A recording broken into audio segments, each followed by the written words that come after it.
Let's go to Judges chapter 10. So chapter 10, verse 17. And we're going to start here. Actually, Jephthah is, we first start talking about him in Judges 11, verse 1. But I want to go back 2 verses here. In fact, we'll go back 3 verses. We'll look at, chapter 10, verse 16 through 18 we're going to look at. Because 16 is really important. You saw what they went through last week. The children of Israel kept sinning. And every time it's like the judges come, God delivers them. The judge, dies or passes off the scene, and then they go back into their sin and the worship of false gods. And then so God has to sell them out again, and then they cry out for deliverance. And it goes over and over and over, right? It's a cycle. And it's a cycle, right? So, and one key verse through Judges is every man did what was right in his own eyes. See, a lot of times we think things are right. We do this in the Christian church. We think because we think it's right that it's right. But it's not necessarily right. It's not necessarily according to the Bible. And it's not according to God's morality and God's revelation, right? And that's kind of a reminder here as we go into Judges. But verse 16 talks about Israel. It says, and they put away the strange gods from among them and served the Lord, and his soul was grieved for the misery of Israel. That's a good thing, right? They put away those strange gods. So then, the next thing that happens, they put away these strange gods, but then the children of Ammon were gathered together and encamped in Gilead, and the children of Israel assembled themselves together and encamped in Mizpeh. And the people and princes of Gilead said one to another, what man is he that will begin to fight against the children of Ammon? He shall be head over all the inhabitants of Gilead. They're looking for a leader. Yeah. They don't have a leader. They got an army, but they don't have a leader. And they've repented from the worship of these false gods. But here's the children of Ammon gathered against them. So they're looking for someone to lead them. And they said, whoever it will be the head over all the inhabitants of Gilead. So now we're introduced to Jephthah. In chapter 11, verse 1, now Jephthah, the Gileadite, was a mighty man of valor. That's really a good thing for God's word to say about you. That you're a mighty man of valor. I just hope some of us are going to hear that when we get up to heaven. You mighty man of valor. And he was the son of a harlot. Well, there's one strike against him, right? He was a son of a harlot. Well, what seems to have happened was he was younger than a lot of his brothers, and looks like his father just went out in his older age and slept with a harlot. He was a son of a harlot. Gilead begat Jephthah, and Gilead's wife bare him sons. So now it's talking about the other sons, okay? So Gilead had Jephthah, but his true wife bare him other sons, and his wife's sons grew up, and they thrust out Jephthah. And said unto him, thou shalt not inherit in our father's house, for thou art the son of a strange woman. Now, if you think that brothers growing up have animosity and conflicts with each other, just try being of a different woman. They're not having the same mother. And what they did when they grew up, they realized, hey, this guy don't belong in this family. Now, he did belong because they had the same father, but they treated this guy like scum. Did this guy have anything to do with who his mother was? No. And I think that's unfair. You should not hold against someone, whether it's their talents, ability, whatever they have. You got to be careful because you can offend somebody very easy, and you should not blame people for who they are and what they are and where they've been. Right? Encourage them. But they said, the brothers unanimously, and it's not only the brothers, we'll see in a minute, it was all of the town. All of the elders of the town said, thou shalt not inherit in our father's house, for thou art the son of a strange woman. And Jephthah fled from his brethren and dwelt in the land of Tob. And there were gathered vain men to Jephthah and went out with him. Now we just stopped through reading in verse 1 that he was a mighty man of valor. And you can see that he attracted, it says there were gathered vain men to Jephthah, and they went out with him. These men were gathered to him because of his leadership. Because he was a man's man. If someone was going to be able to be the leader, if someone was going to be able to lead them into military success, this was the guy. But the whole town cast him out. It said, you're not going to have any inheritance with us.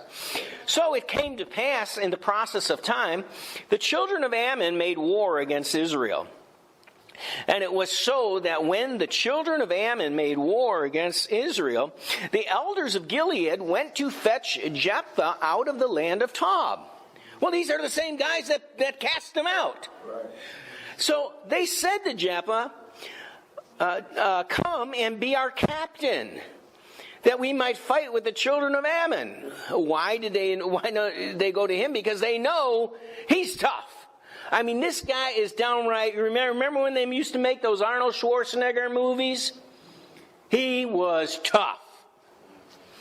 And this guy was tough. And Jephthah said unto the elders of Gilead, did not you hate me? Ye hate me? You expelled me out of my father's house? And who's he talking to? The elders came to Jephthah. It says here in verse 5, the elders of Gilead went to fetch Jephthah. So it's not his brothers he's talking about, it's the elders, all the elders. And he said, you expelled me out of the father's house. So the brothers must have went to the elders and said, we don't want him to be associated with our family. Why are you come to me now when you're in distress? Have you ever had a relationship go wrong, and then it's almost like you thought, I don't need them, and then there comes a time when they're the ones you need, and you go crawling back with your tail between their legs, because you need them. John, can you fix this? Yep. And these guys, they need him because it's a crisis right now. And the elders of Gilead said to Jephthah, therefore we turn again to thee now, that thou mayest go with us, fight against the children of Ammon, be our head over all the inhabitants of Gilead. And Jephthah said unto the elders of Gilead, if you bring me home again to fight against the children of Ammon, and the Lord deliver them before me, shall I be your head? In other words, shall I be your captain? Shall I be your leader? That they didn't have a king in those days, but should I be the head? And the elders of Gilead said to Jephthah, the Lord be witness between us if we do not so according to thy words. So what they're saying is, yes, if you come, lead us into the military campaign, and the Lord blesses and overturns the threat and overturns them, gives us the victory, you will be the head over the whole people. So then Jephthah went with the elders of Gilead, and the people made him head and captain over them. And Jephthah uttered all his words before the Lord in Mizpeh. And Jephthah sent messengers unto the king of the children of Ammon, saying, what hast thou to do with me, that thou art come against me to fight in my land? So he doesn't go out to battle first. He's going to try some negotiation, some diplomacy, right? And so he asks the children of Ammon, he says, why are you coming against my land, or our land? And the king of the children, verse 13, the king of the children of Ammon answered unto the messengers of Jephthah, because Israel took away my land when they came up out of Egypt from Arnon even unto Jabbok and unto Jordan. Now therefore restore those lands against peacefully. And this is prophetic. Because if you look at the whole crisis, the whole situation in Israel, between the Israel and the Arabs and the Muslims, you find out that this whole thing about the land, it's almost identical. And I say I believe it's somewhat prophetic. And Jephthah sent messengers again to the king of the children of Ammon, and said unto him, Thus saith Jephthah, Israel took not away the land of Moab, nor the land of the children of Ammon. But when Israel came, now listen, because this is the argument today. The land never belonged to them, right? And that's what Jephthah is going to say. He said, this land never even was yours. This was ours. He said, because when Israel came up from Egypt and walked through the wilderness unto the Red Sea and came to Kadesh, Israel sent messengers to the king of Edom, saying, Let me, I pray thee, pass through thy land. But the king of Edom would not hearken thereto. And in like manner they sent to the king of Moab. But he would not consent. And Israel abode in Kadesh. Then they went, they had to go around the outside. They had to go the long way. Right. Around in both cases. Now, who was Moab and Edom? Those were the sons of Lot. Remember, he had sex with his daughters. And they came by the east side of the land of Moab and pitched on the other side of Arnon, but came not within the border of Moab, for Arnon was the border of Moab. So they weren't trying to start any trouble. All they were trying to get was to the land God was going to give them to promise, and they didn't want to fight. And so they went around. This is in Moses' day. And Israel sent messengers unto Sihon, the king of the Amorites, the king of Heshbon. And Israel said unto him, Let us pass, we pray thee, through thy land in my place. Now, this is history. This is not happening right now, but he's recalling how they got the land. So Sihon trusted not Israel to pass through his coast. But Sihon gathered all his people together and pitched in Jahaz and fought against Israel. So who's the one that started the war? Sihon started the war, not Israel. And the Lord God of Israel delivered Sihon and all his people into the hand of Israel, and they smote them. So Israel possessed all the land of the Amorites, the inhabitants of that country. So there's where the land first came into their possession.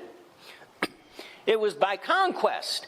Well, that land over there that Israel has, that which they've gained, came by conquest. And you know what? They didn't start the war. They were attacked. And they gained the land. Well, now they're saying, give us our land back. And Israel's response is, we've been in this land for 3,000 years. Yeah. You have no claim to the... Of course, everyone wants to deny that Israel... They want to say that Israel didn't even exist until 1948. And that's how long they've been there in the land. But we have the Bible. And the Bible, and archaeology proves these stories are true. And we know, according to what's written here, that it's been 3,000 years they've occupied that land. Now, there was a time where, in Jesus' day, the temple was destroyed and the Israelites were scattered and the land kind of went up for grabs. The Muslims had it, then Rome had it, and then the Holy Roman Empire, and then the Muslims had it again. And then it wasn't until World War I where Britain took it over from the Turks. And then they gave it to Israel. And they possessed all the coast of the Amorites, from Arnon even unto Jabbok, and from the wilderness even unto Jordan. So now the Lord God of Israel has dispossessed the Amorites from before his people Israel, and shouldest thou possess it? In other words, our God gave us the victory. We overcame the Amorites. We gained all their land. Should we just hand it over to you so you can possess it? This was not your land, and we didn't take it from you. And then this next verse, I love it. He says, will not thou possess Chemosh, thy God giveth thee to possess? Now, Chemosh was the main god of the Moabites. And there's somehow there's a link here with Ammon in the main god of the Moabites, Chemosh. But they worship Chemosh. And Israel worships the true God, right? And he's saying the true God gave us this. Shouldn't you inherit what your God, the one you worship, is going to give you or will give you? And he kind of sticks his finger in their face, right? It's like, don't come and try to take our land that our God gave us. When you're worshiping a false God, you get what you get, right? So whosoever the Lord our God shall drive out from before us, them will we possess. And this is Israel's attitude today. Like I said, this chapter is all prophetic. And it's the same, the whole thing is the same argument. And now art thou anything better than Balak, the son of Zippor, king of Moab? Did he ever strive against Israel, or did he ever fight against them? Now this Balak, if you can remember, you remember the Balaam, the prophet who had the mule talk to him? He was disobedient. You remember that? Well, Balak was the one who brought Balaam into the picture. But he would never go up against Israel to war against them. And that's what he's saying. He said, even Balak, the son of Zippor, king of Moab, he never strove against Israel, not about this land. He knew this land wasn't his. If he thought the land was his, then there would have been a war. Then there would have been strife. Right? But there was none. Historically, there wasn't any.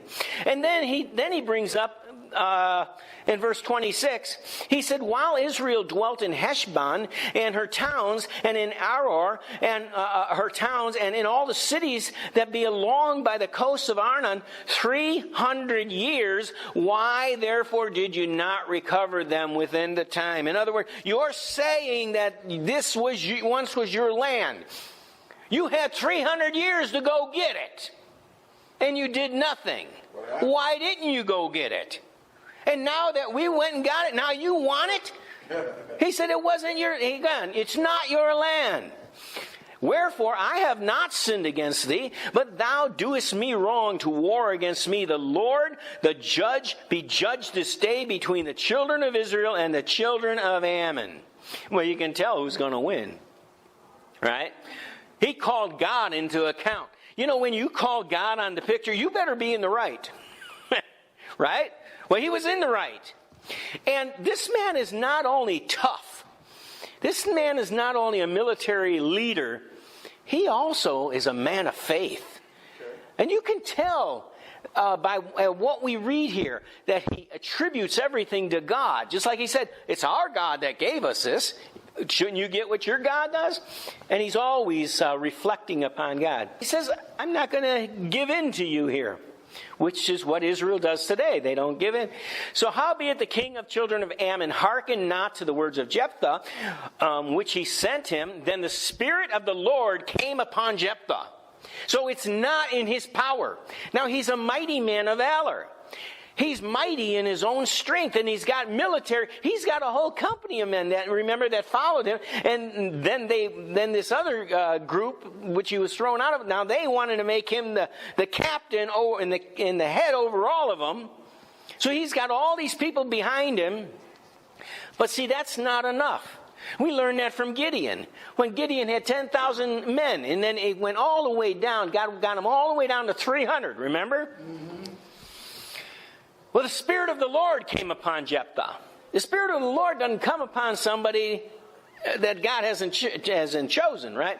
And he passed over Gilead, and Manasseh passed over Mizpah of Gilead, and from Mizpah of Gilead he passed over unto the children of Ammon. And Jephthah vowed a vow unto the Lord, and said, if thou shalt without fail deliver the children of Ammon into my hands, then it shall be whatsoever comes forth of the doors of my house to meet me when I return in peace from the children of Ammon shall surely be the Lord's, and I will offer it up for a burnt offering. And just a point here, you should never make a vow to God that you have no intention of keeping. You know, sometimes we have this, we've sinned and we have this guilt. And so it makes us feel better in our prayer to say, God, I will never do this again. Or God, I vow this. If you'll forgive me this time, I'll do this, I'll do that. And then you forget about it. Well, you shouldn't be like that. When you make a vow, you don't have to make a vow. A vow is volunteer. You volunteer to make that vow. You should keep it up. Right. Because remember, Jesus said, let your yes be yes and your no be no. And you're supposed to do what you say you're going to do. Anyway, he says, when I return, whatever comes out of my house, that's what's going to be offered as a burnt offering. So Jephthah passed over verse 32, Jephthah passed over unto the children of Ammon to fight against them. The Lord delivered them into his hands, and he smote them from Aroer till thou come to Minnith, even 20 cities, and unto the plain of the vineyards with a great slaughter. Thus the children of Ammon were subdued before the children of Israel. So did God come through? Sure he did. And you can see Jephthah, the mighty man of valor, who was filled with the Spirit of the Lord, came upon him for this battle. It was all successful. And then Jephthah came to Mizpah unto his house. Now remember the vow. And behold, his daughter came out to meet him with timbrels and with dances. And you know what she was doing? Remember Miriam praising the Lord with a tambourine? That's what she was. She was praising the Lord. And she came out, she's singing to the Lord. She comes out. Obviously, the girl loves her father. Obviously, this father, who the rest of them didn't want, who was the son of the harlot, they cast him away. This was a good father. This was a godly man. He taught his daughter. She's like a woman of faith. I'm surprised she's not there. But watch her attitude. She's the one that comes out of the house, and she was his only child. Besides her, he had neither son nor daughter. And that's kind of just rehearsing. This was his only child, right? So it came to pass when he saw her, he rent his clothes and said, Alas, my daughter, thou hast brought me very low. Thou art one of them that troubleth me, for I have opened my mouth unto the Lord, and I cannot go back. You see why I say you don't make a vow you can't keep. Don't make a vow to a fellow brother that you can't keep. But certainly don't vow to God. You make yourself out to be a fool is what you do. And I didn't call you a fool. I'm saying if you do it, you made yourself to be a fool. And she said unto him, My father, if thou hast opened thy mouth unto the Lord, do to me according to that which has proceeded out of thy mouth. For as much as the Lord has taken vengeance for thee of thine enemies, even of the children of Ammon. This woman, this daughter, she's really faithful to God. She basically says, okay, well, I know you didn't expect me to be the one, but you swore that I would be made a burnt offering. And you go ahead and do it because God was faithful and delivered the people from Ammon. Now the question is he going to offer up his daughter on an altar? Remember Abraham offered up Isaac? Yep. Is this Jephthah, is he going to offer up his only daughter? Well, let's see. That was the vow. And she said to her father, Let this thing be done for me. Let me alone for 2 months, that I may go up and down upon the mountains and bewail my virginity and my fellows. In other words, let me get all my girlfriends together, and we're going to go up to the mountain for 2 months, and we're just going to mourn for the fact that I'm never going to get married. I'm never going to have a child. I'm never going to have any, offspring. And in Israel, it was very sad time when a woman did not conceive. It was very important. And they all had the desire that they may be in the line of the Messiah. And so I think that's part of it. But she said, let us go for 2 months. Let me and my girlfriends go for 2 months up the mountain. We'll bewail my virginity. And he said, Go. And he sent her away for 2 months. She went with her companions and bewailed her virginity up the mountain. And it came to pass, at the end of 2 months that she returned unto her father, who did with her according to his vow, which he had vowed. And she knew no man, and it was a custom in Israel that the daughters of Israel went yearly to lament the daughter of Jephthah the Gilead 4 days in a year. In other words, once a year, they would come and lament this daughter of Jephthah, who was so faithful. She stood up, she said, go ahead and do what you swore to God. Now, and it says that he did. Now, the vow was he was going to offer up a burnt offering, right? So if you look at most conservative, and this is surprising, but most conservative Bible commentators will say, yes, he offered her up, because it says that, doesn't it? He says, the father who did with her according, that's in verse 39, according to his vow, which he had vowed. That would imply that he offered her up as a burnt offering. However, I don't agree with the masses of these, even though they're conservative. Thank God we've got some conservative ones out there. But you got to dig a little deeper, I think. You know, some things on the surface make God look bad. Does God really want him to burn his daughter and offer him like the god Moloch? Like they used to offer up their babies to Moloch and living sacrifice. No, God says in the law, he says, you don't offer up your child, right? It was against the law of Moses to offer up your child. It doesn't make sense. Did he allow Abraham to go through with offering up Isaac? Even there, which was so vitally important, God had a substitute, right? The key, I think the solution is, if people would only know about, in Leviticus, it talks about, you remember, it says in the Bible, all the firstborn belong to the Lord.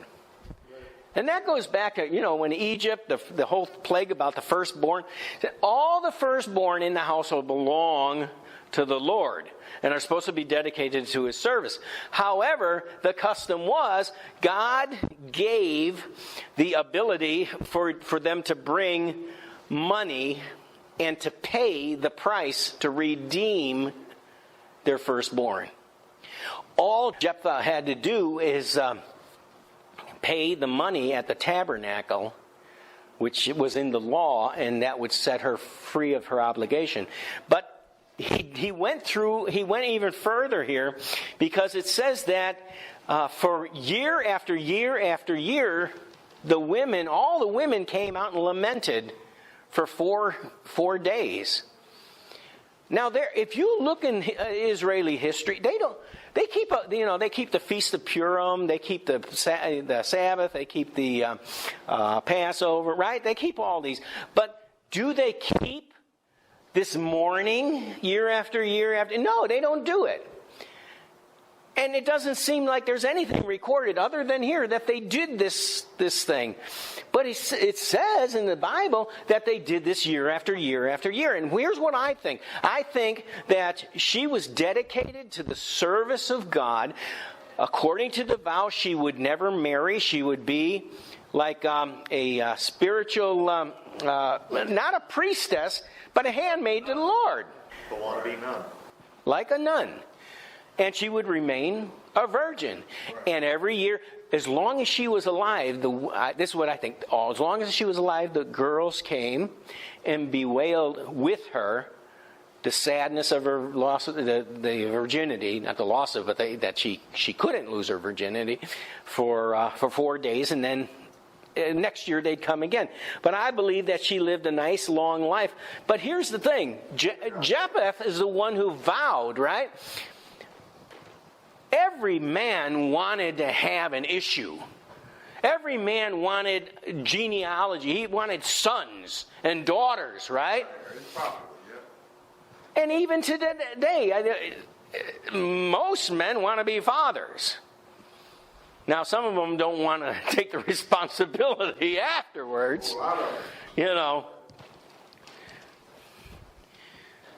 But Jephthah had one child.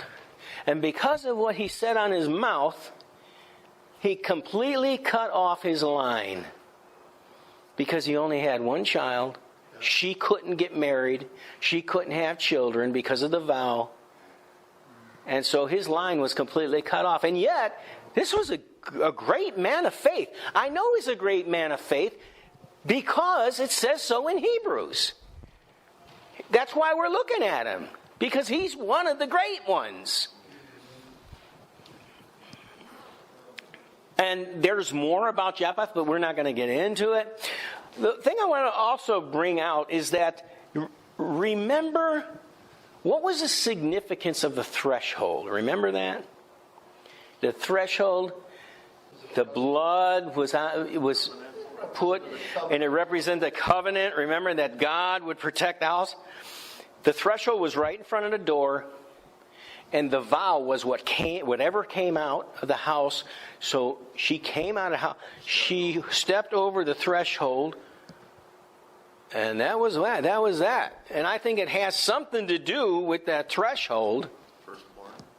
And maybe that's why God preserved her life, because he's the protector. She actually came out of the house, which means she walked through the door across the threshold.